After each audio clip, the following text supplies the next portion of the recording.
असं म्हणतात बघा की जुन्या काळात ना प्रत्येक शहराची एक स्वतःची नगरदेवता असायची. हो हो. आणि म्हणजे जर ती कल्पना आजही खरी मानली ना, तर अलाहाबाद शहराचा देवता तो नक्कीच एखादा रोमॅन्टिक कलाकार असला असता. अगदी. असं शहर जिथे काहीच ठरवून केल्यासारखं वाटत नाही. बरोबर.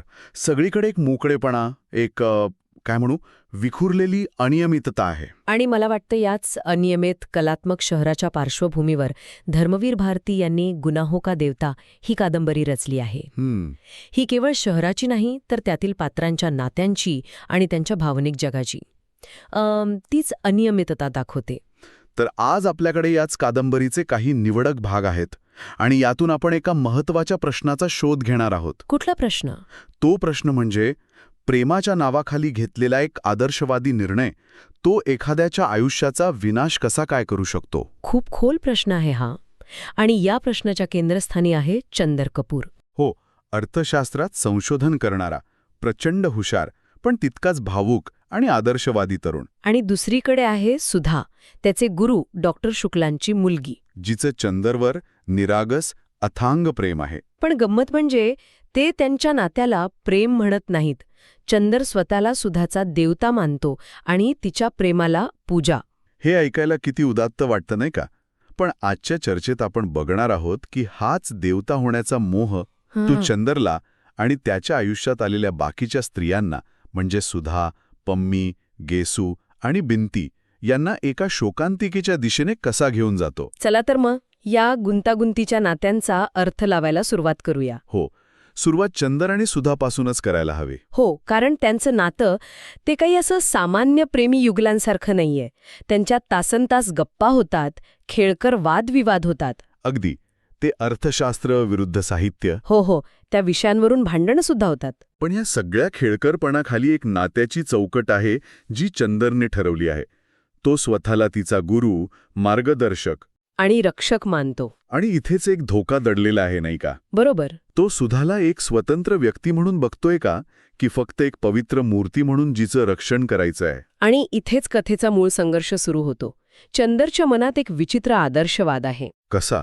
त्याला वाटतं की त्यांचं नातं इतकं दिव्य आणि पवित्र आहे की त्याला लग्नाच्या सामाजिक बंधनात बांधणं म्हणजे त्याचा अपमान करणं आहे. अच्छा. प्रेम म्हणजे शरीर नाही तर फक्त आत्मा, ही त्याची अगदी ठाम समजूत आहे. पण हा विचारच किती विरोधाभासी आहे. म्हणजे एका बाजूला तो नात्याच्या पावित्र्याचा विचार करतोय, पण दुसऱ्या बाजूला तो सुधाच्या मानवी भावनांचा, तिच्या अपेक्षांचा विचारच करत नाहीये. हो, अजिबात नाही. हा आदर्शवाद आहे की एक प्रकारचा वैचारिक अहंकार? तुम्ही खूप महत्वाचा मुद्दा मांडलाय. हा अहंकारच आहे. त्याला वाटतं की प्रेमाची व्याख्या करण्याचा आणि सुधाच्या आयुष्याचा सर्वात मोठा निर्णय घेण्याचा हक्क फक्त त्यालाच आहे. तो तिच्याशी चर्चा करत नाही, तो तिला समजावतो आणि याच अहंकारातून तो तिला दुसऱ्या मुलाशी, कैलासशी लग्न करायला प्रवृत्त करतो. आणि सगळ्यात धक्कादायक गोष्ट म्हणजे सुधाचे वडील डॉक्टर शुक्ला, जे चंदरवर मुलासारखं प्रेम करतात, हो, तेही या निर्णयाला होकार देतात. त्यांचं चंदरवर इतकं अंध प्रेम आणि विश्वास आहे की त्यांना यात काही चुकीचं वाटतच नाही. खरंय. आणि इथेच आपण पाहतो की चंदर ज्याला त्याग म्हणतोय तो खरं तर एका निरागस मुलीच्या आयुष्यातला सर्वात मोठा गुन्हा ठरतो. त्याने प्रेमाला एक अशा उंचीवर नेऊन ठेवलं जिथे फक्त देवता आणि पूजा होती, माणूस आणि त्याची भावना नव्हती. त्यांनी सुधाची एक व्यक्ती म्हणून ओळखच पुसून टाकली. हो. आणि याच तुटलेल्या अवस्थेत त्याच्या आयुष्यात एक अशी स्त्री येते जी सुधाच्या पूर्णपणे विरुद्ध आहे. पम्मी डिसूजा. पम्मी. ती म्हणजे जणू काही चंदरच्या आदर्शांना दाखवलेला वास्तवाचा आरसा. बरोबर. ती घटस्फोटित आहे, अँग्लो इंडियन आहे आणि लग्न संस्थेबद्दल तिच्या मनात प्रचंड अविश्वास आहे. तिचं एक वाक्य आहे ना, हो, शादी अपने को दिया जाने वाला सबसे बडा धोखा है. आणि तिच्या स्वतःच्या आयुष्यात पण एक वेगळंच दुःख आहे. हो, तिच्या भावाचं, बर्टी. बरोबर. पत्नीच्या मृत्यूनंतर त्याचं मानसिक संतुलन म्हणजे बिघडलेलं आहे. आणि म्हणूनच ना तिला गुलाबाच्या फुलांचा प्रचंड तिरस्कार आहे, कारण ते तिच्यासाठी त्या दुःखाचं प्रतीक बनलंय. तर या पम्मी आणि चंदरचं नातं कसं आहे? ते शारीरिक आकर्षणावर आणि बौद्धिक पातळीवर आधारलेलं आहे. अगदी. सुधासोबत ज्या शारीरिक जवळीकीला चंदर पाप मानत होता, तीच जवळीक तो पम्मीसोबत अनुभवतो. अच्छा. पम्मी त्याला प्रेम आणि वासनेबद्दल एक वेगळा, अधिक वास्तववादी दृष्टिकोन देते. ती त्याला त्याच्या ढोंगीपणाची जाणीव करून देते. म्हणजे एका अर्थी सुधाच्या विरहानंतर चंदरसाठी ती एक भावनिक आणि शारीरिक आधार बनते. बरोबर. पण तो हा आधार पूर्णपणे स्वीकारू शकतो का, मला नाही वाटत. नाही स्वीकारू शकत. पम्मी त्याला जो आरसा दाखवते त्यातलं प्रतिबिंब स्वीकारण्याची त्याची तयारीच नाही. तो अजूनही स्वतःच्याच त्या आदर्शवादाच्या तुरुंगात अडकलेला आहे. अगदी. आणि म्हणूनच पम्मीचा तो थेट, परखड वास्तववाद त्याला पूर्णपणे स्वीकारता येत नाही. मग त्याच्या आयुष्यात येते गेसू, सुधाची मैत्रीण. हो, गेसू. ती त्याला त्यागाचा आणि विश्वासाचा एक पूर्णपणे वेगळा अर्थ समजावते. गेसूची कथा तर आणखीनच हृदयद्रावक आहे. म्हणजे ज्या मुलाशी तिचं लग्न ठरलेलं असतं, तो मुलगा ऐन वेळी तिच्या लहान बहिणीशी लग्न करतो. पण तिच्या प्रतिक्रियेने चंदर चक्रावून जातो. हो, कारण तिच्या मनात कोणतीही कटुता नाही, कोणताही सूड नाही. तिचा विश्वास आहे की तिचं प्रेम इतकं पवित्र आहे की ते या जन्मात नाही मिळालं तरी चालेल. मृत्यूनंतर ते नक्कीच पूर्ण होईल. हो, हा तिचा विश्वास आहे, तिचा आदर्शवाद नाही. आणि इथेच चंदर आणि गेसू यांच्यात जमीन आसमानाचा फरक दिसतो. कसा? चंदरने आदर्शवादाच्या नावाखाली सुधाचा त्याग केला आणि तो आतून उद्ध्वस्त झाला, तर गेसूने विश्वासाच्या जोरावर त्याच परिस्थितीला सामोरं जाऊन स्वतःला अधिक खंबीर बनवलं. खरंय. तिच्याशी बोलताना चंदरला पहिल्यांदाच स्वतःच्या निर्णयावर, स्वतःच्या त्या त्यागावर शंका येऊ लागते. त्याला जाणीव होते की त्याचा त्याग हा एका अहंकारापोटी होता. तर गेसूचा त्याग हा निखळ प्रेमापोटी आणि विश्वासापोटी आहे. तिने परिस्थिती स्वीकारली आहे, चंदरसारखं परिस्थितीवर नियंत्रण मिळवण्याचा प्रयत्न केलेला नाही. पम्मीचा वास्तववाद आणि घेसूचा विश्वास हे दोन्ही चंदरला त्याच्यात सुपा दाखवतात, पण त्याला मार्ग काही सापडत नाही. तो अजूनच गोंधळतो. आणि या भावनिक वादळात त्याला आधार मिळतो, तो बिंतीचा, सुधाच्या बहिणीचा. हो, बिंती. तिची भूमिका खूप महत्वाची आणि तितकीच दुःखद आहे. ती एक शांत निरीक्षक आहे, नाही का? ती चंदरच्या दुःखाची, त्याच्या आंतरिक संघर्षाची एक मूक साक्षीदार आहे. हो, आणि ती त्याला प्रश्न विचारत नाही, त्याला जज करत नाही, फक्त एक निशब्द आधार देते. पण तिचं स्वतःचं आयुष्यही दुःखाने भरलेलं आहे. तिचं लग्न मंडपातून मोडतं. तरीही ती चंदरसाठी एक आधारस्तंभ म्हणून राहते. तिच्या मनात चंदरबद्दल प्रचंड आदर आणि भक्तीची भावना आहे. म्हणजे ती चंदर आणि सुधा यांच्या आठवणींमधला एक दुवा बनते. बरोबर. आणि हीच तिची भूमिका पुढे जाऊन तिच्यासाठी एक शाप ठरते. ती त्या वादळात सापडलेल्या जहाजासाठी एका दीपस्तंभासारखी आहे, जो फक्त प्रकाश देतो पण वादळ थांबवू शकत नाही. तर अशा प्रकारे या तीन स्त्रिया चंदरच्या आयुष्यात येतात आणि त्याच्या त्या आदर्शवादी जगाला वास्तवाचे वेगवेगळे पैलू दाखवतात.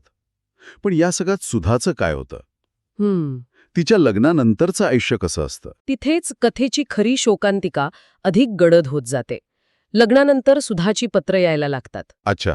आणि त्या पत्रांमधून तिचं दुःख, तिची घुसमट आणि चंदरवरील तिचं ते अढळ प्रेम स्पष्ट दिसतं. म्हणजे ती एका पिंजऱ्यात अडकलेल्या पाखरासारखी तडफडत असते. अगदी. आणि चंदरची प्रतिक्रिया काय असते यावर? तो तिच्या भावनांना प्रतिसाद देतो का? नाही, अजिबात नाही. उलट तो अधिकच कठोर आणि कटू बनतो. त्याला वाटतं की जर त्याने तिच्या पत्रांना उत्तर दिलं नाही, तिच्या भावनांपासून दूर राहिला, तर ती तिच्या नव्या आयुष्यात स्थिर होईल. अरे देवा, हा त्याचा आणखी एक चुकीचा आणि क्रूर आदर्शवाद. हो. म्हणजे तो स्वतःच्याच निर्णयाला योग्य ठरवण्यासाठी तिला अजून खोल गर्तेत ढकलत असतो. बरोबर. आणि एका क्षणी तो तिचं एक पत्र न वाचताच परत पाठवून देतो. काय? हो. ही कृती म्हणजे तिच्या अस्तित्वालाच नाकारण्यासारखं आहे. किती भयानक आहे हे. आणि याच काळात त्याचा आंतरिक संघर्ष अगदी टोकाला पोहोचतो. कादंबरीत एक प्रसंग आहे जिथे तो आरशातल्या स्वतःच्या प्रतिबिंबाशी भांडतो. स्वतःशी? हो. तो स्वतःला सुधाचा खुणी आणि ढोंगी म्हणवतो. त्याला जाणीव होते की ज्या देवतेची पूजा करण्याच्या नादात त्याने तिला एका राक्षसाच्या हवाली केला आहे. त्याचा तो देवता असण्याचा बुरखा फाटतो. आणि आतला अपराधी, असहाय्य माणूस बाहेर येतो. ही अपराधाची भावना त्याला आतून पोखरत राहते. आणि मग तो क्षण येतो जो या कथेचा सर्वात दुःखद आणि अटळ शेवट असतो. सुधाचा मृत्यू? सुधाचा मृत्यू होतो. हो. तिच्या मृत्यूनंतर चंदर पूर्णपणे कोलमळून पडतो. ज्या देवतेची तो पूजा करत होता ती मूर्तीच आता भंग पावली होती. आणि या भंगाची, या विनाशाची संपूर्ण जबाबदारी त्याची स्वतःची होती. हो. तो तिची राख घेऊन संगमावर जातो. अलाहाबादचा तोच संगम, जो प्रेमाचं प्रतीक मानलं जातं. आणि तिथे त्या शोकाकुल अवस्थेत तो एक अशी कृती करतो कोणती? जी त्याच्या अपराधाची, त्याच्या तुटलेल्या आदर्शांची आणि त्याच्या उद्ध्वस्त झालेल्या भविष्याची एक भयानक कबुली असते. तो सोबत असलेल्या भिंतीच्या भांगेत सुधाची राख भरतो. हो, ही एक अत्यंत विचलित करणारी पण तितकीच प्रतिकात्मक कृती आहे. म्हणजे विचार करा, ज्या सामाजिक रिवाजांना, लग्नाला तो आयुष्यभर टाळत राहिला, त्याच रिवाजाचा एक विकृत वापर तो आपल्या अपराधाची कबुली देण्यासाठी करतो. म्हणजे तो भिंतीला पत्नी म्हणून स्वीकारत नाही. नाही, तर तिच्यावर सुधाच्या मृत्यूची, आपल्या पापाची जबाबदारी टाकतो. अरे देवा. तो एकाच वेळी 2 आयुष्य उद्ध्वस्त करतो, सुधाचं आयुष्य संपवतो आणि भिंतीचं आयुष्य सुरू होण्याआधीच त्यावर पापाची लाख फासतो. हे त्याच्या तुटलेल्या आदर्शांचं एक भयानक प्रतीक आहे. अगदी. त्याने प्रेमाला सामाजिक बंधनांच्या पलीकडे नेण्याचा एक आदर्शवादी प्रयत्न केला, पण त्याचा शेवट इतका भीषण झाला. ज्या व्यक्तीला त्याने देवता मानून तिचं रक्षण करायचं ठरवलं होतं, त्याच व्यक्तीच्या विनाशाला तो कारणीभूत ठरला. या कथेतून प्रेम, वासना, त्याग आणि आदर्शवाद यांच्यातील नात्यांवर एक वेगळाच प्रकाश पडतो, नाही का? हो, प्रत्येक स्त्री पात्र प्रेमाकडे पाहण्याचा एक वेगळा दृष्टिकोन आपल्यासमोर ठेवतो. सुधाचा आदर्शवाद जो वास्तवाच्या एका फटक्यापुढे टिकू शकला नाही. बरोबर. पम्मीचा परखड वास्तववाद जो चंदरला क्षणिक आधार देतो पण समाधान देऊ शकत नाही. कारण तो वास्तवाला सामोरं जायला तयारच नाही. अगदी.